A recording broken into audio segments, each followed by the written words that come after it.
Alright, day 104. I'm gonna get this done early instead of doing it at like 11. So, yeah, let's begin. Of anything from you're an entitled Okay, fan who it ordered is past begin. years ago when the legacy characters were handled exactly as you wanted them to be, to you're a horrible person who can't stand the fact that so many women got prominent roles, and that a woman was even the main character of the whole trilogy. It could never just be or left at that maybe you didn't think the movies were very good, or that they didn't really offer anything new to the story or franchise on the whole, that the ending was a hollow shell of the one the story used to have, or that the characters, no matter what race or gender they may be, just weren't very good or interesting. And for whatever reason, you have to explain yourself or defend yourself if you don't like these movies. When most of the time, with not liking a movie, people may ask you why you didn't like it. They may disagree with the reasons you give. They may even try to convince you otherwise and be frustrated you didn't like it. But I can't think of any other movie or movies, outside of a few other recent films, I suppose, where you get accused of something horrible just because you didn't like it.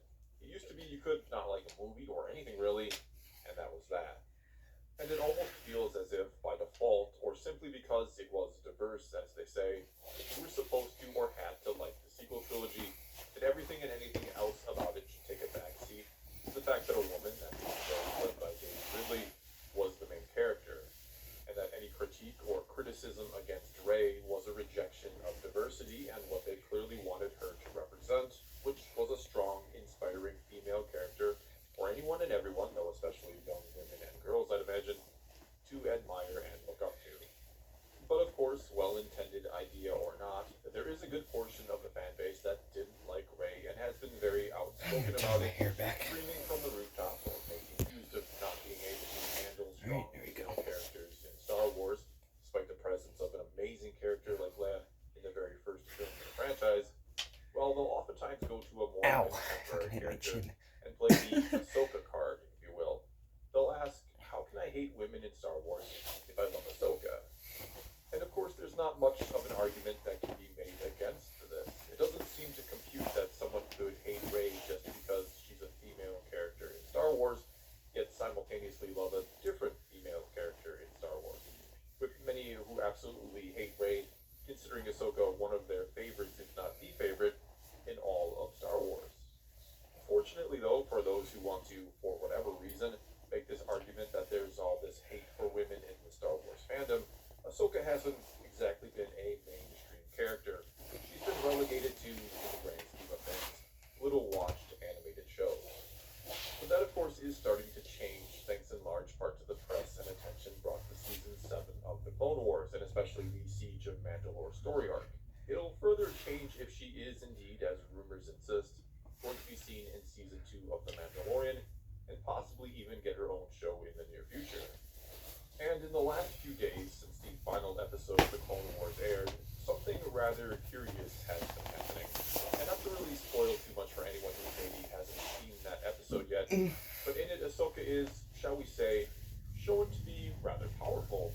Maul is also shown to be rather powerful too, more than I think some would have guessed him to be. And there have been some people griping about one or both of these things. And the curious part that I mentioned has been seeing that some of the very same people who hate Rey, who will tear that character apart for being too powerful, and that are accused of hating women for it, are now vigorously defending Ahsoka, who is being accused by some of maybe being just a bit too powerful in this final episode. And as I said, a lot of those same people also thought maybe Maul was a bit too much in this episode as well. And these are people who are generally big fans of that character. And so, one of the things about Star Wars that I don't think a lot of outsiders understand, and maybe even some fans don't fully realize it, is that power levels, for a lack of a better way of putting it, matter greatly to a lot of fans. And that might initially sound kind of silly, but how the Force is handled in Star Wars is arguably one of, if not the most important things.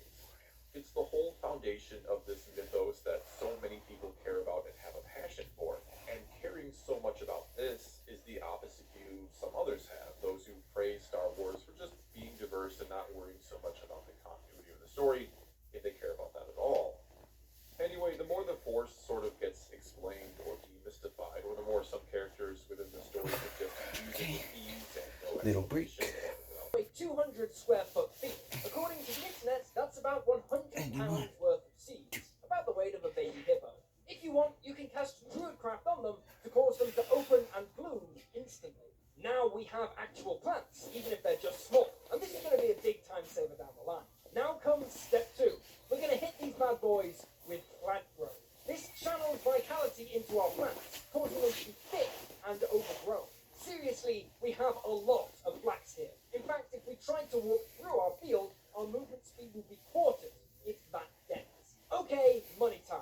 We're going to cast Fabricate on these plants. Fabricate is a 4th level spell that lets us turn raw materials into a product of that same material. You can turn trees into a wooden bridge, or a patch of hemp into rope, or maybe some other thing. Those are examples of the spell rules, but we're going to turn flax into linen. Linen is made from flax, by the way. Now you know. We also know that linen is valued at 5 gold for 1 square yard. That works out at 32 gold for a single 10 square foot sheet of linen, and Fabricates can make 10 cubic feet of the stuff.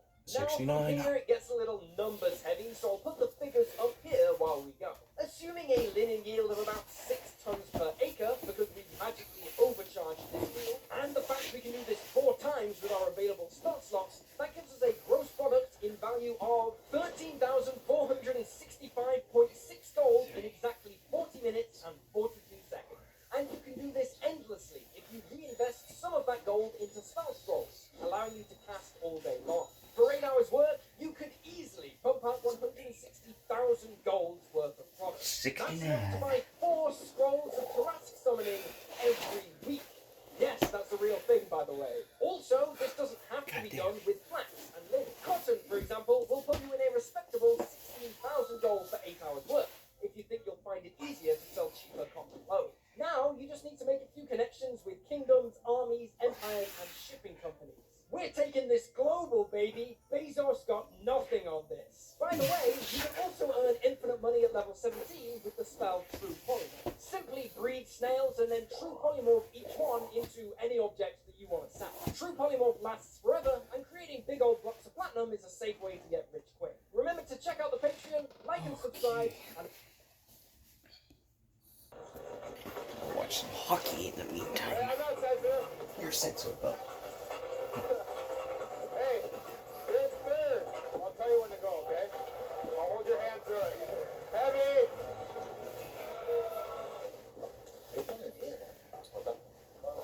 Both of us. Oliver? Come on, fellas, we need this one more than they do, eh? hey, Come on, dude, try to be Blanco. okay?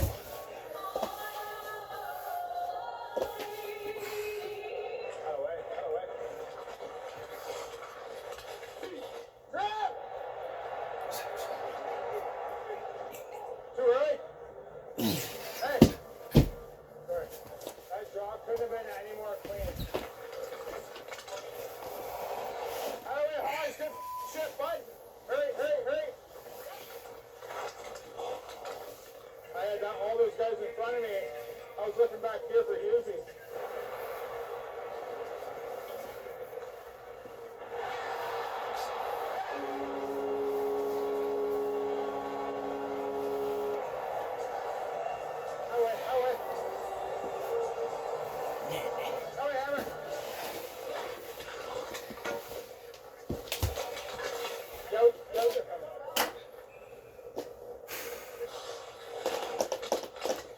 alright, I'll try to make this the last set.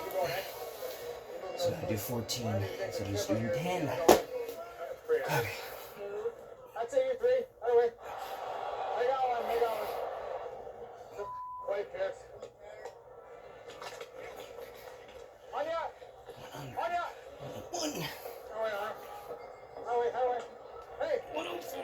Hi. Coming back towards you. Alright, strong side.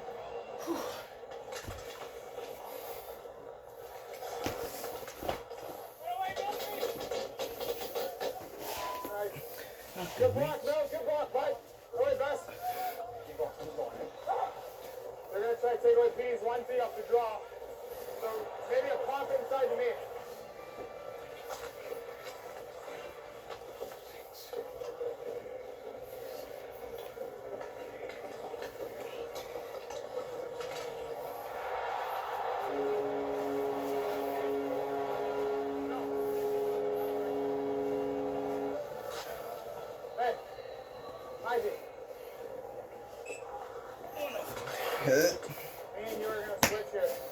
Okay. Glad I got that done early. Got some busy shit that I gotta do today, so yeah. 103, day 103 wasn't uploaded because I was busy doing other shit with my friends. I just had to do my push-ups and sit-ups in front of them. But yeah. Hopefully I'll see you guys tomorrow. Bye-bye.